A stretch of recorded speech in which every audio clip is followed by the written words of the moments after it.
Everybody, welcome to BarkFest. I'm thrilled to have so many of you here. It's been wonderful to have such a great turnout for this.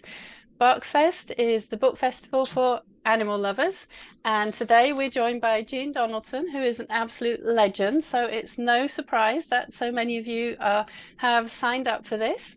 Um, Great to see you here. Please let me know where you're joining us from in the chat, because I know we have people who signed up from all over the world. Now, I've got some housekeeping to do before we get to introductions. First of all, this is being recorded. The recording will go out about 72 hours. That's because I need some time to check it. And I don't think we do have captions on. Sorry, everybody. Just checking up the captions. It seemed Okay. like they were on for me, from what I could Okay, tell. I can see them now. Thank you. They were just hidden from me. Sorry about that. So, everybody who is here today has the chance to win a copy of The Culture Clash by G. Donaldson.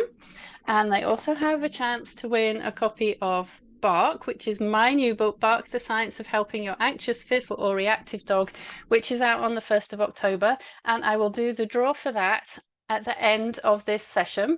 So I can't do it live. I have to wait for Zoom to finish a little bit of processing, and then I'll do the draw, and then I'll send an email to the winner to get their address. And I also want to let you know, you've seen that there's a chat box. I can see there's even people who are local to me here, which is very cool. Hi, Monique. And there is also a Q&A box. So I would like to ask you, please, can you put any questions that you have for Jean in the Q&A box, and that makes it much easier for us to find them at the end. Now, I'm going to ask Jean and Christy to come on camera, please. And in a moment, we're going to pause for a photo. So if you want to get a photo of all of us, get your phones ready. So I am thrilled to say that joining me today, first of all, is my friend and co-host, Christy Benson, who I think most of you know as my co-host on the Positive Post in Conversation. But she's also a Northern anthropologist, an amazing dog trainer, and a staff member at the Academy for Dog Trainers. And our very special guest today is an absolute legend in the dog training world. We're joined by Jean Donaldson, who is one of the world's top dog trainers. She's founder of the Academy for Dog Trainers, and she's author of the seminal book Culture Clash, which we're talking about today, which was named a #1 training and behavior book by the Association of Pet Dog Trainers. And her most recent book, Train Your Dog Like a Pro, is a guide. It's her first written guide for a lay audience. And in 2017, Jean authored and instructed Dog Training 101 from the Great Courses, which is a wonderful course for a lay audience. And that's a fantastic resource too. And thank you so much for joining us today, Jean. You're welcome. It's my pleasure. So can we start by going back to when you were writing The Culture Clash? Because this is a book that so many people have told me that this book changed their approach to dog training. And a lot of trainers who use diversives have told me that this is the book that made them switch to using reward-based methods. But the world was very different when you were writing this book. So can you take us back to that moment and say what it was like, what was the backdrop, and why did you write this book? We have to go back to 1992. There was a guy, a prominent trainer I knew from the obedience trial circuit. He was quoted in a magazine, and this is word for word. If you use food to train, the dog is doing it for the food and not for you. Now, I had been participating in sports with my dogs. I'd been teaching classes, doing cases for many years by that point, and it had become apparent to me that dogs didn't just do stuff, like a 2-minute healing routine just to please us. So I felt there was a fiction going on, and I knew this guy, and I knew how he trained. It was with a choke collar, and he was pretty relentless, and his dogs were pretty joyless, I must say. That he believed his dogs were cranking out obedience patterns for him, it really stuck in my craw. That food would somehow corrupt the dog's noble impulse to do these tricks for this guy's pleasure.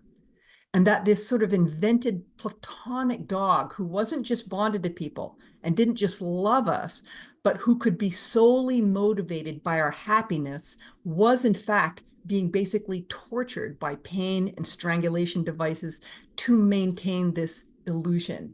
It just about made me physically sick. So fast forward a few years, and I wrote that book as an attempt to pull the curtain back. Okay, thank you. And I think that's a good moment for us all to pause for a photo with the book. So if anybody wants to take a picture of us, I'm going to see, I can't quite fit two at once. If you want to take a picture, please let me know in the chat when you've got it.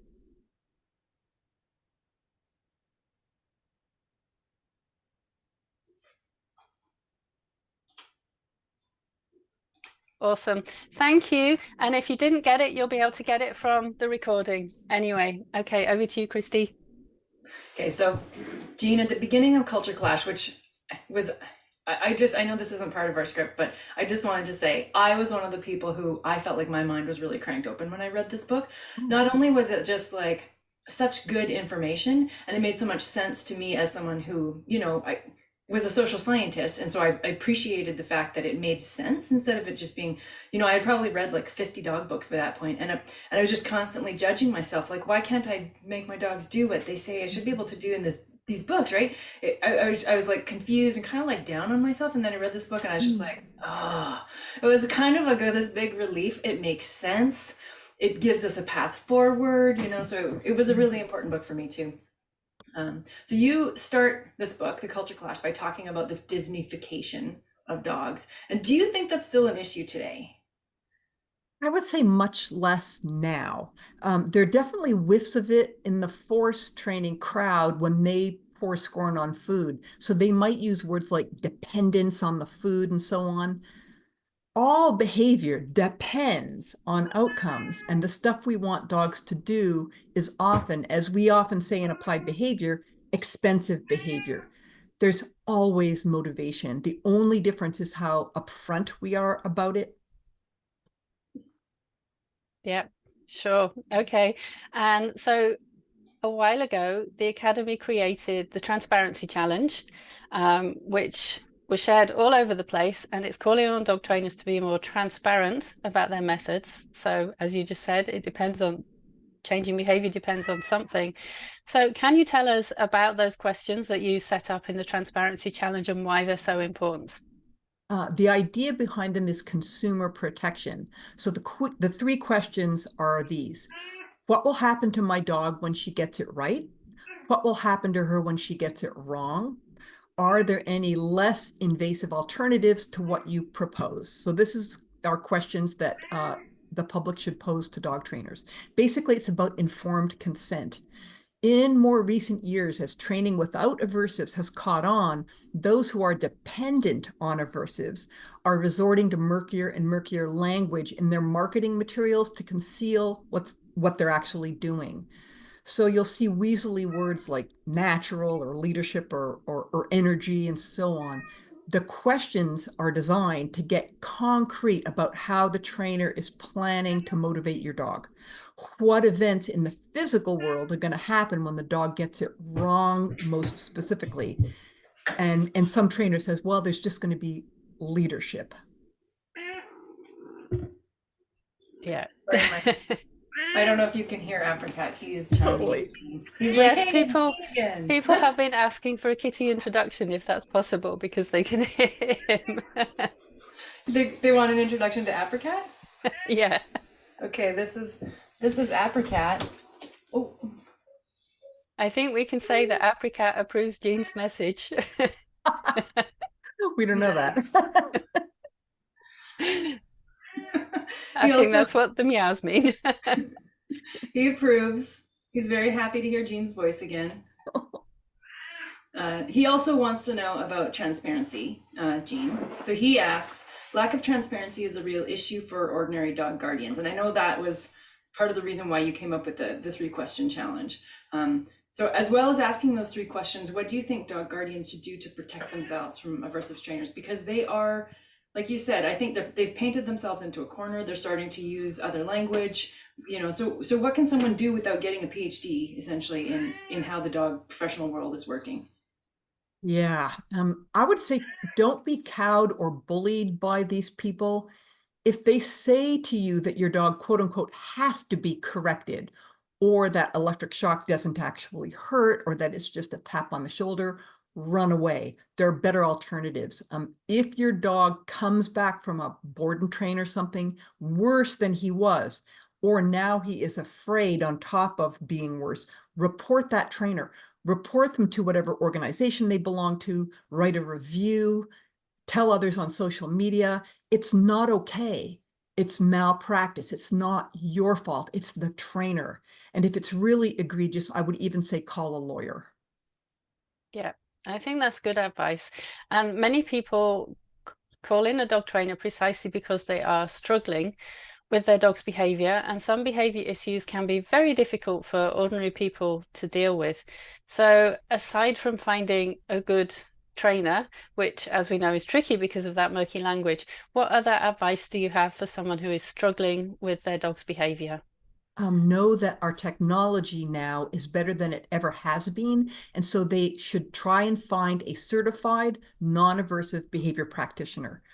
There's a referral list on the Academy site. There's a referral list on the Pet Professional Guild site, and also on the sites of non-aversive schools, things like Karen Pryor Academy, Victoria Stilwell Academy. The trainer's site should specify no aversives will be used. So terms like force-free or no pain, no fear, and so on. And ask those three questions and make sure that the answers that you get are clear and concrete and understandable. Yeah. Thank you. And someone's asking for links. We did put some links. If you scroll back up to the start of the chat, you can find a link to the Academy for Dog Trainers there, and you can find the list of trainers, Academy trainers that Jean mentioned on there. Thanks, Christy. So one thing we often hear currently is that there's this increase in fearful and anxious dogs. Now, this, I don't, as far as I know, there hasn't been an actual study on this, so it's hard to quantify, but what's your impression about numbers of fearful dogs, sort of related to the past? I do think I've seen what you're describing, and I don't know, like you, there's not been research to my knowledge. My guess is that it's partly we're doing a better job of catching and diagnosing anxiety disorders and getting them appropriate treatment. VBs are more uh, accessible. There are more of them than ever before. There might also be maybe a bit of a pendulum swing and some overdiagnosis going on. But again, I actually don't know. It's hard to know, isn't it? And that's something that I hear quite often, but because there isn't a specific piece of research that like compares the past to now, there's no way to tell for sure. Yeah, but thank you. It's good to get your impressions on that. And now I want to ask you about the Academy for Dog Trainers because I'm very, very lucky to be a graduate of the Academy for Dog Trainers. Christy is too, and Christy is now a staff member there as well. I could not have picked a better school to go to. I'm so very, very happy that I went to the Academy and I learned so much from being there. But we have a huge lot of your fans here. So I'm hoping that you can just say something about the Academy and about what is distinctive about the Academy's dog training curriculum. I would say it's a deeper dive into the whys about animal behavior, as well as how to work more complex cases. We also supervise the practice of our graduates. I coach my grads on cases every day. So I guess I would say it's for prospective trainers who are really curious about how behavior works and who are interested in taking on more challenging work with dog guardians. Yeah, thank you. I I would think say that. yeah, and I think there's a strength in the counseling modules too, and working with humans. I mean, we work with humans almost exclusively. I don't know any dog trainers who don't work with people. And one of the things that reading all these books for Barkfest, Zazie, that's really been hammered home to me when I'm reading books by people who are in our profession, our professional colleagues, is there's a lot more attention to people, to the people. I mean, there's some, I think, other great things, and I hope Jean will talk about this a bit more. Like, there really is a lot more sort of bandwidth given to the fact that dogs are dogs and they have needs, and we should allow them to meet their own needs and be dogs. But also, there's this like, people are important and they're not evil, and we can love working with people as dog trainers. So I think that's a really cool part of the academy too. And if I can add a part two, I would say also just the community and the community that you have with other trainers and the chance to go and get feedback on something if you need it, or just to, let off steam about something if you need to. And just the friendship amongst the people, I think is one of the best things, that you're still part of this community after you've graduated. You're not sent off loose into the world. You're still part of it, which I think, for me is incredible. So thank you, Jean. Thank you. So when I was looking at these questions yesterday and just thinking about what I really wanted to know, I just it occurred to me that things have changed. You always say that things have changed since you wrote this book. This book, I think, is mired in a lot of anger, and you can feel it, and it feels so righteous and good, when you're reading it. I must say I have apologized for the tone on many occasions. I mean, I am here for it. But I was wondering what out of everything that's changed since the time that you were sort of inspired to write this book, what's the favorite thing of yours that's changed? I have to say it's the army of practitioners out there doing the job competently, without aversives, thriving in their careers. It was not always so. It is still a war zone philosophically, for sure. There are these remaining kind of pockets of people who depend on shock and so on. They're going to go down fighting, but down they are going.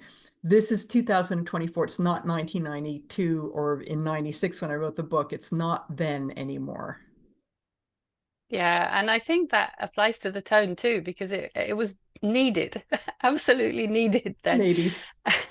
And things have changed such a lot since then. And as you say, the shock trainers are going to go down fighting, but they are definitely, people are going to have to stop using shock, because we know so much more about the risks and so much more about the benefits as well of reward-based training. So I am going to ask you a question which is not on our list, but I want to know about your favorite thing, because when you're training with rewards, the dog is really happy about doing it. So what's your favorite thing about using positive reinforcement to train a dog? How the dog looks. Just the way they look when it's just like this. I mean, I can just do stuff and get this is fun. This is like the best thing ever. It's just how dogs look when you train with rewards versus how they look when you don't. Yeah, and I think that's so important, because often when people are training with shock, they think the dog is being good, and they don't seem to be able to read the dog's body language that shows that they really are not happy at all. And that happy, expectant look on a dog's face. There was even a piece of research that looked at the look on a dog's face when they're taking part in positive reinforcement training, and it's just beautiful. I Yeah. think, yeah. So I want to ask you a question about one of your other books, because we're focusing on the culture clash today. But in addition to the culture clash, you've written quite a few other books that are, all of them are excellent. We've got Fight and Mine, and we've got Dogs Are from Neptune, and we've also got Train Your Dog Like a Pro, which I mentioned in the introduction. So I want to ask you specifically about that, because that's aimed at ordinary dog trainers. And why did you decide to write that particular book, and who do you think will benefit most from it? It's for guardians, and it's for guardians who want to do it yourself. And for those people, there was already a lot of good kind of first principles information out there, but I didn't think that there was anything that was super duper granular and step by step. And so that and also that course that you mentioned from the great courses, Dog Training 101, they're designed to fill that gap of exactly what to do, put this into slot A and slot B, step by step, how to train in a modern and evidence-based fashion. Mm, mm. Thank you. And I have a question about your writing process as well. But I especially want to ask you about your writing process for Culture Clash, because you've written all of these books, and Oh Behave is another one as well. But when you were writing Culture Clash, if we think about the tone of the book, did it all come out very easily, or did you have to sit and plan it quite a lot? I know it was a long time ago, but what do you remember about the process of actually writing it? I remember that I was very angry, that I was really very tired of sort of the ongoing narrative about dogs wanting to please us, being promulgated by people who were, in my opinion, harming dogs egregiously harming dogs. And I couldn't stand it anymore. And so I kind of vomited it out in one summer. My process was not very good or professional. It just kind of out it came. Now, over the years, there's been a couple of rewrites to try and, keep it up to date because my philosophy did change a little bit. And also to try and modulate that tone a little bit because I know that it can be very off-putting. I don't know that it's off-putting. I wouldn't say that, but I Well, think, I think it it, depends it on who. Some people, and I'm sure it felt like it was needed at the yeah. time. And there's a writing question that we often ask. Actually, Christy, you often asked about the writing, so I'm going to let you ask this one because we interface with a lot of different writers. Christy and I, we have a writing group, and we also talk to a lot of different authors, and we always ask them. I'm going to let Christy ask. I don't even know what you're talking about. Oh, But you okay, always sorry. ask. We always ask for a writing tip, so I'll ask Okay. them. Yeah. Oh, okay, Yes. a Please writing give us tip. a writing tip. Writing, I can't remember a famous author, maybe it was Hemingway. Somebody said, writing is rewriting. So don't take what I just described when I wrote The Culture Clash, don't do that. For sure get out a draft. So the first draft is going to be rubbish, but then go back and revise, show it to somebody, and then revise it some more and then read it and then fix it and then be prepared to do multiple drafts to get where you want to go. Yeah, Awesome. I did want to, just because it occurred to me, it's like a literary festival. This is essentially a literary festival.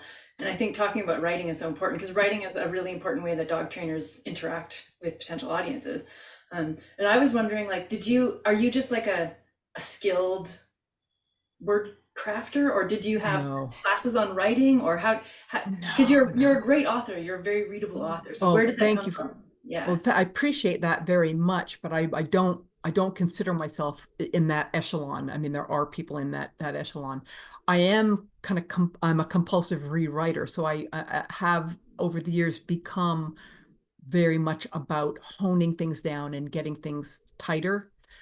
So I do advise people to spend a good deal of their energy getting in there and very ruthlessly editing for length, editing for tightness, editing for clarity, getting feedback, and then editing some more. And did you have classes on, like, did you take creative writing or anything like that, or was there? No, no, I didn't. I might have. I mean, if I live long enough and retire, I might do something like that. I think those are probably great fun.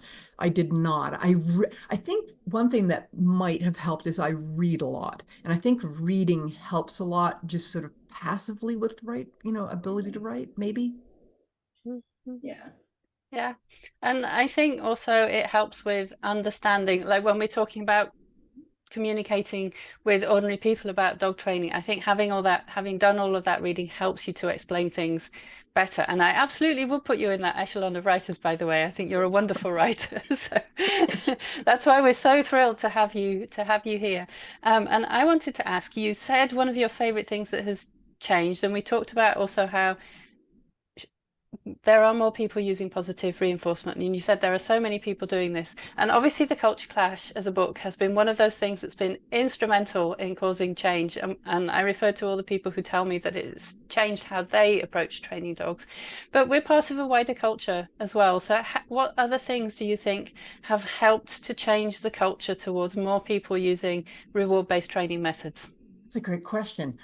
I do think things like the Me Too movement, things like social media, which is, of course, there are huge problems with social media, but the ability for people to sort of interact and get their own ideas out there. And I mean, society is different now. There's less tolerance of violence. There's less tolerance of oppression of groups. There's also, I think, less of a premium, what I would call speciesism, that there's greater respect, I think, than ever before for not being human. And I think all that is helping the cause. Yeah, I think definitely that is a change that. Do you think it's also to do with people being more likely to see dogs as part of their family? Oh, certainly. Yeah. And I think sometimes that was paid lip service previously. But it was so ingrained in the culture that what you did to your family member was, scare the crap out of them, or put a strangulation device around their neck. Now I think we're walking the walk a little bit more with the family member thing. Yeah, yeah. And we've seen changes in how people treat children too. So do you think to some extent that that kind of rubs off on how people interact with dogs as well? I think that's a great point. Yes, I think it used to be, I mean, previous generations where children, there was a greater tolerance for corporal punishment, greater tolerance for scaring the hell out of children. And I think that is no longer the case. And I don't think it's any shameful. I know there's still pockets of people who pour scorn on the idea of, people having fur babies and so on, and thinking of dogs as their kids. But I think it's a marvelous development. I think that's perfectly valid. Yeah, and I think it that definitely helps people think more about being kind towards their dogs because you think you wouldn't do things to kids, then you wouldn't do it to your dog if you're thinking of it as part of your family or a fur kid kind of thing too. Yes, and they palpably have similar basic emotions, things like joy and fear and so on, which you get at so remarkably well in your books. Thank you. Yeah, and so another thing is that your books give people tons of advice on dog training, and we're going to ask you for a specific tip in a moment. But when you're writing about dog training over the years, how do you think that has changed from Culture Clash through the later books that you've written? How has your own approach to writing about dog training changed? I think it's informed by having been in practice longer, and so seeing what works and what doesn't work in terms of how to explain things to people. I think earlier I think I was a little bit too, I'm going to throw everything tech that I know from a uni degree at them, whereas now I think I'm a little more judicious about, okay, so what is the best way?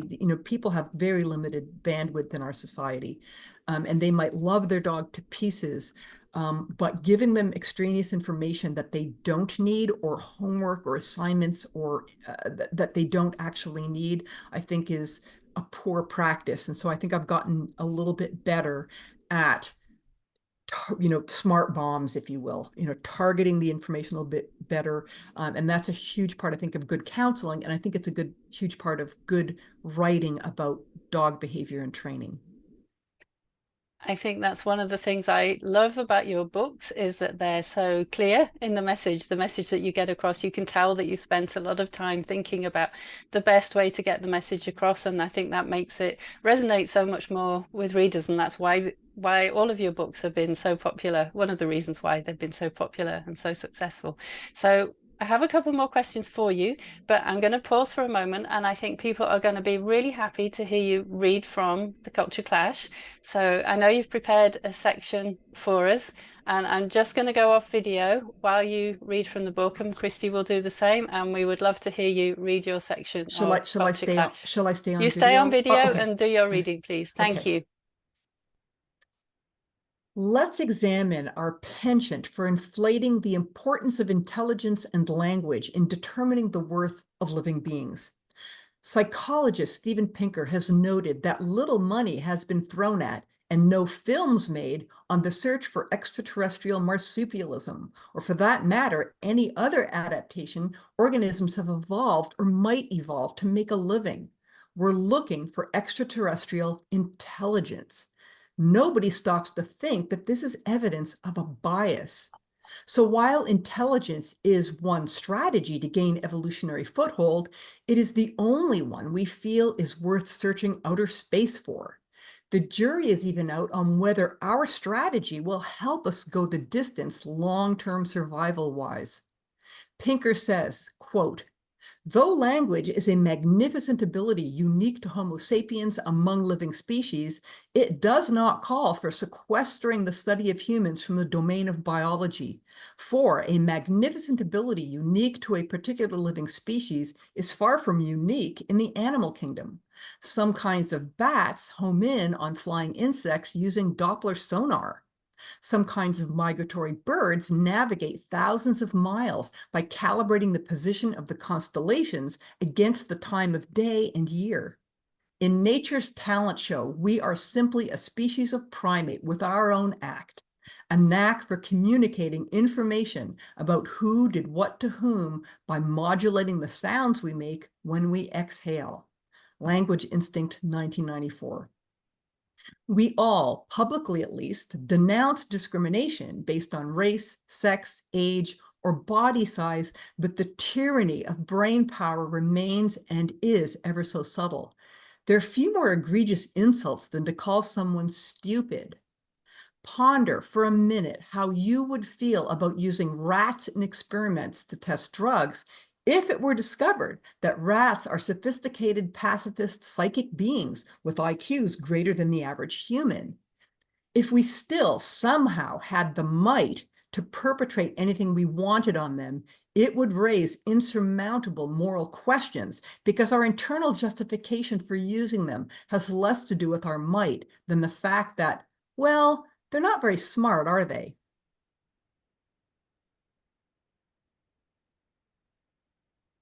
That's awesome. Thank you so much, Jean. It's lovely to hear it in your own voice. I mean, obviously, having read it many times, I knew that everyone would like to hear you read from it. So thank you. And Christy, I think you have a question. Yeah, I just as I was sitting here listening to you talk about editing, it made me wonder because I know we joke a lot about the whole kill your babies thing when we're talking about writing at the academy, and I was wondering, do you save, like, do you have like a file, like a cutting room floor file with all of the things where you were like, this is such a beautiful piece of prose, but it doesn't fit, so I'm gonna just delete it? Like, do you keep that in a file somewhere? Because it would be a great book. It would be like Yeah, I the don't. cutting room floor from Jean Donaldson's brain. I think Oh, that would be so yeah, interesting. probably not as good as you're saying. No, I don't. Oh, too Oh, I bad. think that would be awesome too. Yeah, that's too bad. So please, can you share a tip with us, either from specifically from Culture Clash or from your wider dog training experience? This one actually is from companion animal psychology, so I'm lifting it from you. The number one tip in dog training: use food. Use it liberally, use it unapologetically, and use the good stuff. It's the most powerful motivator in animal training, hands down. Just use it. Thank you. And, I wrote that post after one of the things you had said to us in the academy about being really clear about your message. I thought this is the message that I want to get across. So it's thanks to you that I wrote that post anyway. So thank you. And I want to ask, before we go to audience questions, we've got lots coming in. People still have time to type their questions into the Q&A box if you want to ask a question of Jean. But I want to ask, what gives you hope for the dog-human relationship? I thought a lot about this, and I keep coming back to the demand and the hunger out there for Zazie, for books like yours, where the central You. idea is happiness of dogs and cats. And the new book that you're about to launch, what we're here for, is their feeling of safety in the world. Nobody should have to live with fear. Way back in the day, the books were all about how to control your dog. It's obedience, obedience, basically oppress them. People don't want that anymore, which is, oh my gosh, what a great sign. They want their dogs to have good lives. They want their dogs to, of course, to help them fit into our world rather than to just be under our thumbs. Yeah, thank you. I love that. And thank you for being so kind as to mention my books too. That's appreciated. Yeah, sure. Okay, so I think we can go to audience questions. And Christy, I'm going to let you curate those. Thank you. Sure, absolutely. And I'd just like to remind everyone, I think the chat has been quite active and I've seen some questions go by in the chat. So if you could please pop them into the Q&A box, then we'll be more likely to get to them. I'm not sure if we're going to get to all of them, but at least then we'll have a chance. So Nicole says, my burning question, amidst a world of trainers who claim punishment and harsh methods are a necessity, how do you respond to those who continue to support outdated and harmful tactics? I can see how guardians can be misled and convinced largely because of the claims that these methods save lives, which is still for sure one of their messages. So how do you respond to that? I feel at my wit's end dealing with those who relentlessly say these things. I live in a city where prong collars are on every other dog, and she even sees the odd shock collar. So rescue groups and shelters are even standing by them in this place. So, You know, it's very important that you are protected. Uh, this is a very high burnout profession at the best of times because it's complex and we're dealing with two species and people are often at the end of their wits. There are no industries, no standards of care. And so my best advice to you would be to not engage that, you know, this whole made up idea that there's debate or that there's, you know, sort of a discussion. There isn't among anybody reputable, anybody who knows anything, anybody in the scientific community. There is no debate about how to train dogs. It is just an artifact of the lack of regulation in this profession that these people are still out there. So I would say to you, protect yourself first and foremost. Now you're in an area where you're immersed in it a little bit. Focus on providing the alternative. So if you're a pro, I think I'm understanding, offer your services unapologetically and say, this is how I train, here's why, here's the links to the science, here's the links to companion animal psychology, etc. And let people vote with their feet. Engaging with these people. I mean, in 2024, anybody who's still doing that, it's not because they don't know any better. It's not because they need to be nudged or educated or helped. They're electing to do it for whatever psychological reasons of their own that they feel they need to do it. I'm not sure engaging with them is productive. It just, I think Zazie has said on many occasions that if you do so, you're basically just saying that there is a debate to be had when it's ridiculous. I mean, you know, the Flat Earth Society is not invited to geology conferences. You know, try and protect yourself, insulate yourself. It's good to feel like you're, you know, dodging it. Surround yourself with people who are like-minded, surround yourself with people who are supportive, and just stay away from them. I mean, they're poison. yeah, yeah, absolutely. So Tina asks, how much prior experience do you need to attend the academy? I've had dogs my whole life and do some pet sitting, but I don't have any other professional experience. Hmm. You need to have had your hands on enough dogs, wrangling enough dogs. You don't have to have massive training experience. We will train you to train. But we do want to be sure that if you've only ever wrangled your own dogs, that you may discover that you've bit off more than you can chew, or that you don't actually like working with the huge gamut of types and sizes and temperaments of dogs out there. So I would say, for your own benefit, get out there and do some shelter volunteering, something where you can get hands-on with dogs, just to try it on and make sure that you actually like working with dogs. If that is the case and you're keen and you're intellectually curious and you're willing to make the, you know, it's a 2-year commitment of time and effort, then I think you'd be perfectly good candidate. So now we have a dog training, a friend with a dog question, which is always really tricky territory. So Fiona says, I have a friend who just got a bully breed puppy. She has a young child, has never had a dog before, and has a partner with very outdated ideas about training. What advice could I give her? Tough. The tough part, so we've got sort of, you know, we're two removed. So we've got fighting among the family members about how to train the dog. And then you're once removed from that, you're a friend. And we have a sort of a saying at the academy, which is like, you know, friends and family members, it's very, very tough if they're not both actively seeking your counsel, imposing your counsel on them. I mean, who wants somebody to come up to them and give them advice, you know? on, like, unsolicited advice just doesn't work with humans. It just doesn't. I wish it did, but it doesn't. So, you know, if your friend is the one who wants to train non-aversively, I would say support him or her.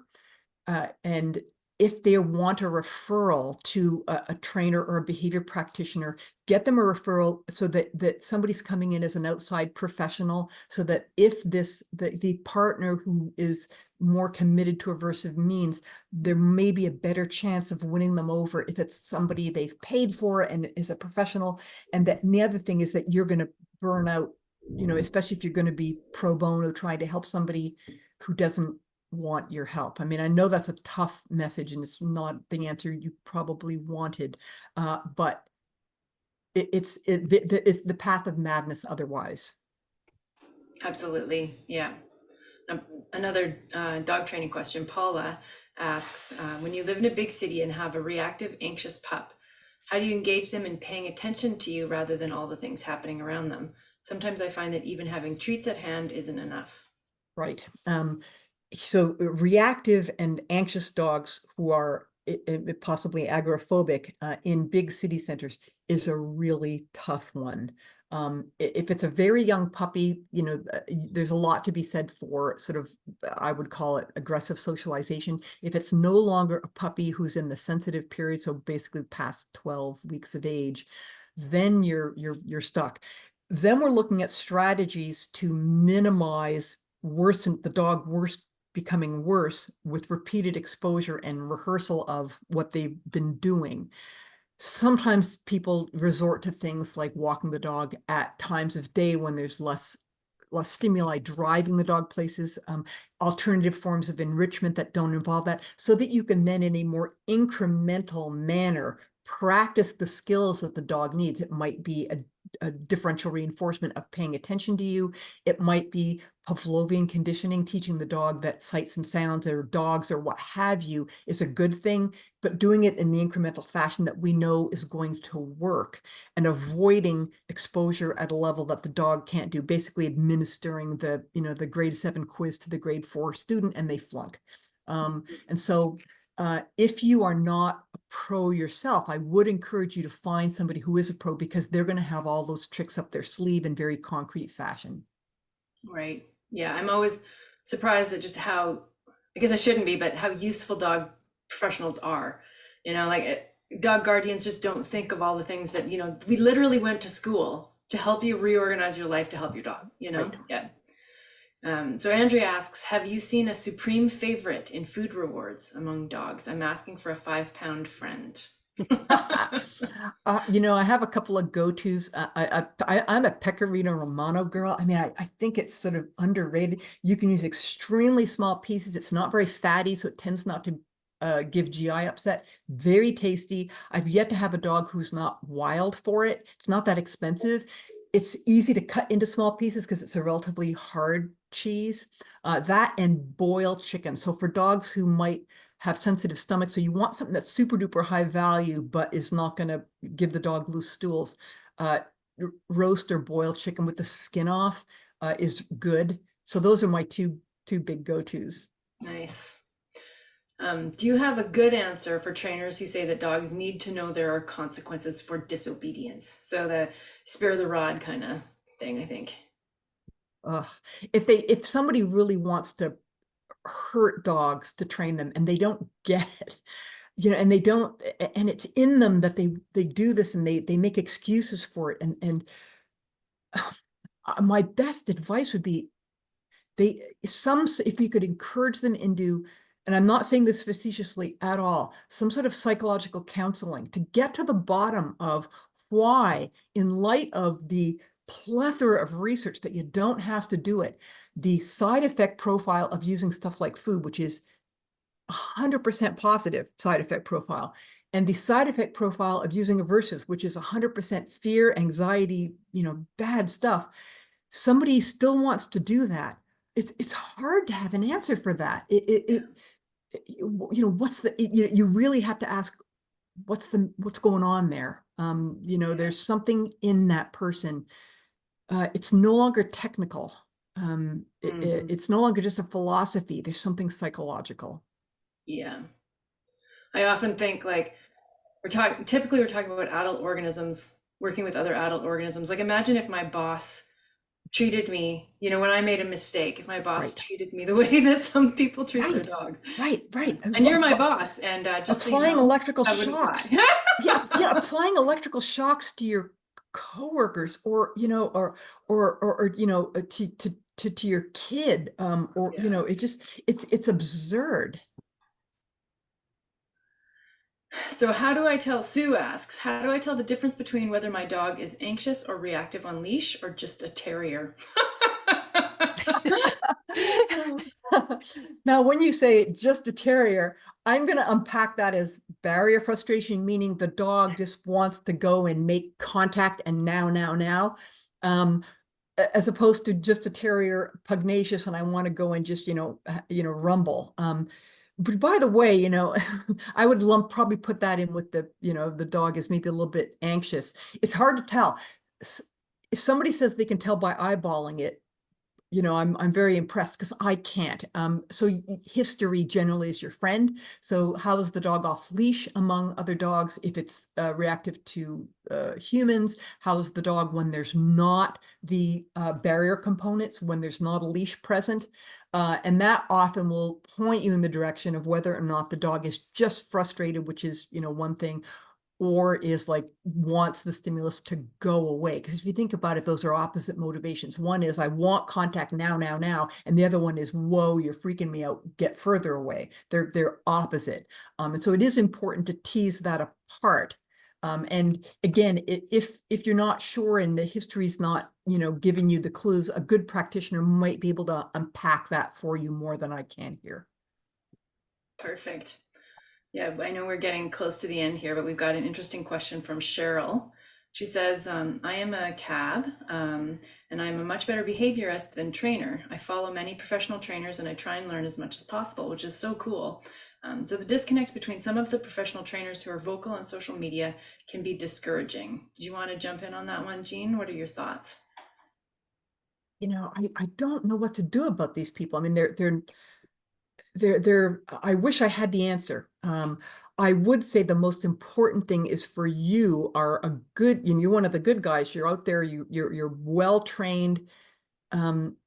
Protect yourself. Protect yourself from that stuff. There's a wear and tear effect of participating in observing that stuff, in getting your knickers in a twist about it. We should all, take action when we can, which is, any efforts by things like the Pet Professional Guild to regulate the industry, public education about alternatives, making sure that you are, well rested and able to do your job, doing a good job. And then just, the passage of time. I mean, things are getting better. I know it feels like we're not there yet, and we're not there yet, but I'm an old timer and things are so much better than they used to be. The trend is inexorable. It is going in that direction and it's going to continue to go in that direction. It's never going to be fast enough. But, I'm hoping that before I die, I might actually see the end of it.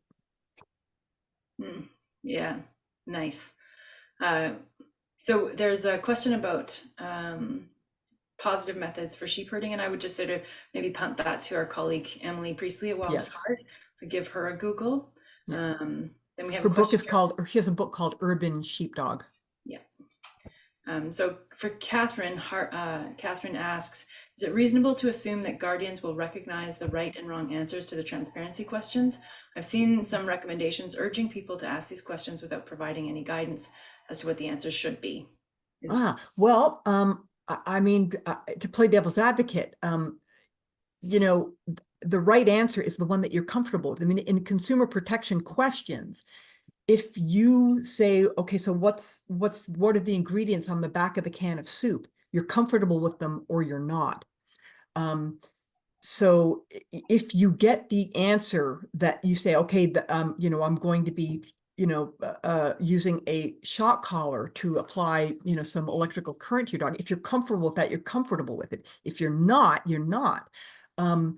If the answer is not concrete, so in other words, if it's not something along the lines of, and it's not, there's a finite list of motivators out there in dog training: food, toys, praise, play, and then electrical shock, strangulation, prong collars, poking at dogs, physical intimidation, loud sounds to intimidate dogs. Am I missing any? Those are the kind of the big ones. Yeah, When the trainer answers you, if it's not one of those and it's saying, well, hang on a second, just keep probing and saying, but wait, what's going to happen in the physical world if they're dodging it by giving you answers like, energy or leadership or alpha or status or what have you. once you get down to the brass tacks of what the concrete motivator is, then it's a question of, are you comfortable with it or are you not? I hopefully, if you're sort of somebody who's here, you're not going to be comfortable shocking, pronging, and scaring the crap out of your dog. And so if you get that answer, just say, thanks, but that's not what I'm looking for, and go to somebody else. I think this is also where we can come back to your answer from earlier about, is it food? Are they using food? Because that makes it kind of simple. Obviously, a positive reinforcement trainer might sometimes use play, they might sometimes use affection or life rewards, but they're always going to be willing to use food. So that's another answer that people can Flag. look for.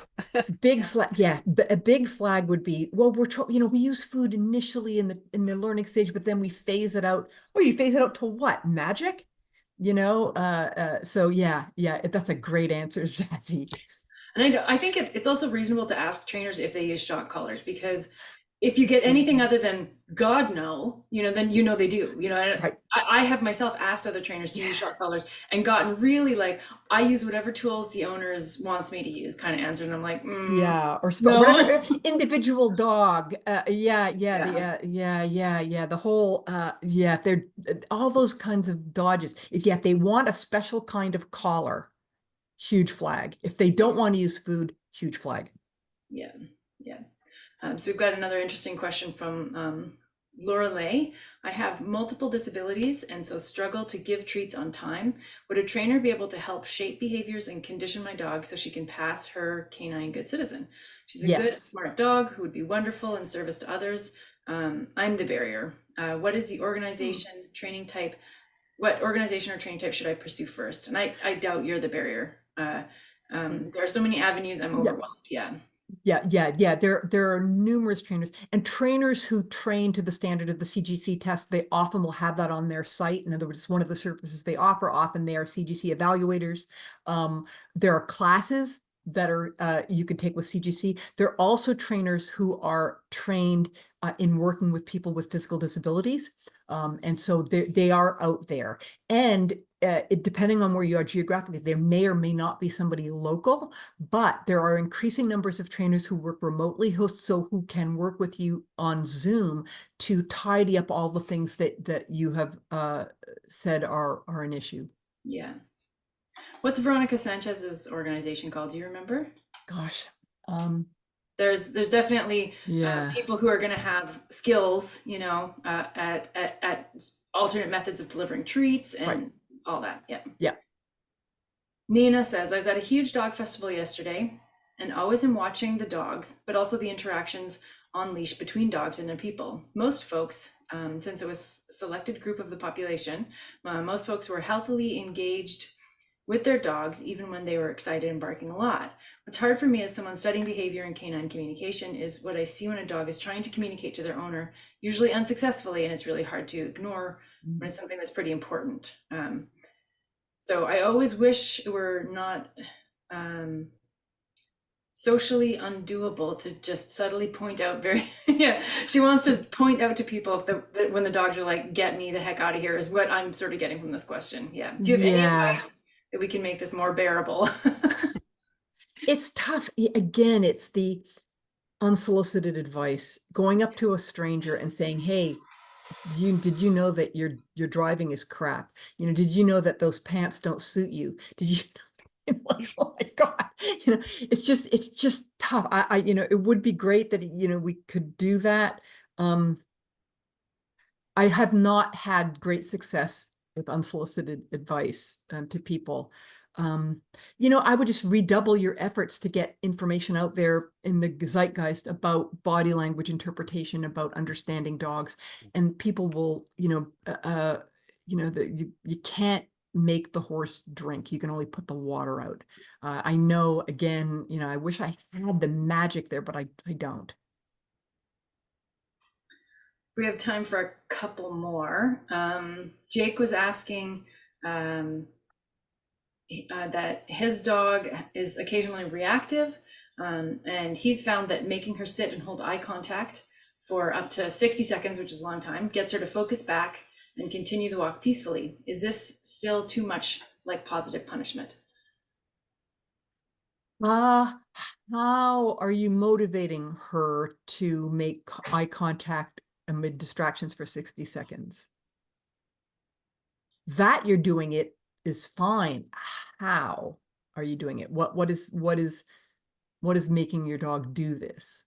Right. So just doing a particular behavior itself isn't aversive, is what you're No, saying. no, Yeah. it's what's the motivator? Is it when she looks away, something happens to her? Does she get a leash correction or something bad happens? Or is it that you've built up gradually the time using toys or food for her to do that and then introduce the distractions? Is that how you've done it, or have you done the distractions first? There's a lot of little techie pieces there, but the main question I think I would have for you, which is the big question mark, is how did you motivate her? So Right. it's aversive. If you used aversive means, then that would be aversive. And positive punishment is one of the two ways to motivate dogs with aversives. We have another question from Cheryl, which I think is an interesting one. As a cab, I want to build my referral base. Do you have examples of a survey I can send out to local trainers before I request to see them in action during their lessons? And just, I wanted to pop it out there that wanting to see them in action during their lessons is such a beautiful thing to hear. Someone who's Yeah. building a referral. Yes. Yeah. I mean, yes. I mean, you certainly could, ask them, how do they motivate? Where did they train to train dogs?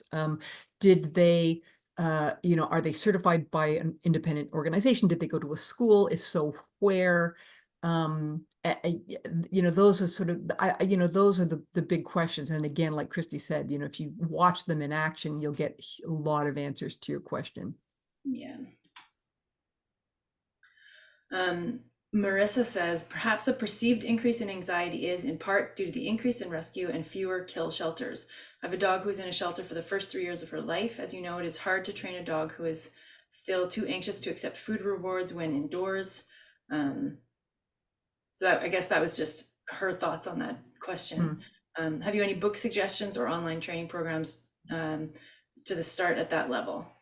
Well, as it so happens, Zazie has a book coming out.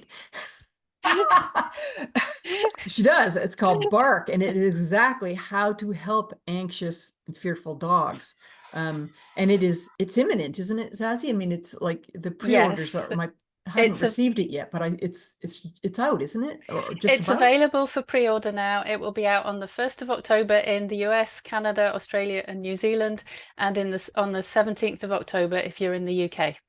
So you have 3 weeks, basically just 3 weeks to go. Yes, yes. Okay, so Thank I you. think I know we're down to the wire here. Someone in the chat mentioned that Veronica's practice is called cooperative pause, so thank you for that. Now, one last final question, Jean, if we can sneak it in. Or Zazie, are you like, no, we're done? No, that's okay. Okay. So Patty says, as a pet owner, I've appreciated trainers emphasizing what we teach our dogs as well as how we teach them. In the 90s, even positive trainers focused so much on obedience versus well-being, which isn't a question, but I think I also want to say, I've seen recently some messaging online that's like, I wish we could go back to the time when dog trainers were better at teaching obedience behaviors. Like they should have to become competitive. This is from the aversive crowd, by the way. Oh, Competitive obedience. And how do you feel about that, Jane? you know, I went into pet dog training with a relevant uni degree and tons of dog sports. Insofar as competitive dog sports makes you train to a standard, it can test your mettle maybe, but since then I know too many practitioners, among the best that I know, who've never done dog sports. And so I don't think it is a prerequisite anymore. And you're sort of longing for the good old days. And by the way, a competent trainer, even if they've not done competitive dog sports, if they can't put manners types behaviors, so-called obedience behaviors on a dog, that's a competence issue. That's not a philosophy issue. Mm-hmm. Great, thank you. Well, we don't have time for more questions, even though there are lots of questions there. And we knew we were going to get tons of questions for you from the audience today, Jean. Thank you so much for answering their questions, for answering our questions, for being such a legend and so influential in the dog training world. And we had to pick just one of Jean's books to focus on, and that's why we picked Culture Clash, because it has been just so influential. But I recommend every single one of Jean's books. They all should be read if you're into dogs at all and dog training. They definitely are well worth reading. And as a reminder, once this is over, I will do a draw amongst the people who've been here live. It's been lovely to see so many of you here. One person will win a copy of Culture Clash by G. Donaldson, and they will also win a copy of my new book, Bark, The Science of Helping Your Anxious, Fearful or Reactive Dog, which is out in a few weeks' time. The link to the recording will go out in about 72 hours because I have to have time to check through the recording and make sure everything's okay. I want to say a huge thank you to Jean for being here, for being such a wonderful opener for BarkFest, and for such a fantastic chat. It's been a real pleasure to chat with you. I also have to say thank you to Christy for her assistance with this event. I could not do it without you. Thank you to my publisher, Greystone Books, for helping, and thank you to all of you who've been here and attended today. It's been so much fun. The chat has whizzed by so fast. It's been great to see so many of you here and enjoying the session. I hope to see you at future BarkFest events. And as a reminder, if you want to get any of the books, please get them from your local independent bookstore or from the bookshop link we've got, which supports independent bookstore. Thank you so much. And thank you, Jean, for being with us today. My pleasure. Thank you, everybody. Thank you. Bye.